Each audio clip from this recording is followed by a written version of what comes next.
वळूयात पुढच्या महत्त्वाच्या बातमीकडे। नितेश राणेंनी आदित्य ठाकरेंवरती पुन्हा एकदा ड्रग्ज सिंडिकेटचे आरोप केलेले आहेत। सतीश सालियन मुलीच्या न्यायासाठी कोर्टात गेलेले असून सतीश सालियनच्या वकिलांकडे रिया चक्रवर्ती आणि आदित्य ठाकरेंच्या ड्रग्ज चॅटचे पुरावे आहेत असं नितेश राणेंचं म्हणणं आहे। सर्व पुरावे न्यायालयामध्ये आल्यावरती दूध का दूध पाणी का पाणी होईल असं नितेश राणे म्हणालेत आणि त्यावेळी उद्धव ठाकरे मुख्यमंत्री होते त्यामुळे त्यांनी सर्व सावरलंय, त्यांनी काही केलं नाही, 70 दिवस सीबीआयला येऊ दिलं नाही असं नितेश राणे म्हणतात।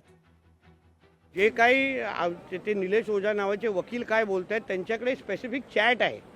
चॅटमध्ये रिया चतुर्वेदी आणि आदित्य ठाकरेच्या मध्ये ड्रग्सच्या लेण्या देण्याबद्दल सप्लायबद्दल झालेले चॅट आहेत।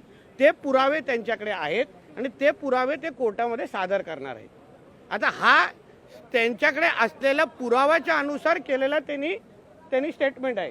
तर आता उद्या जेव्हा कोर्टामध्ये ते चॅट दाखवतील तेव्हा दूध का दूध पाणी का पाणी होऊन जाईल। 72 दिवसापर्यंत सीबीआयला यायला दिलं नाही, सीसीटीव्हीचा गायब करण्यात आलं, सगळ्या विटनेसवर प्रेशर टाकण्यात आलं। आता सचिन वाजेंनी किंवा परमवीर संबंधित जे पत्र लिहिलं तेव्हा त्यांनी काय लिहिलेलं पत्रामध्ये, मी मुख्यमंत्री उद्धव ठाकरेंना अवगत केलं होतं, सांगितलं होतं।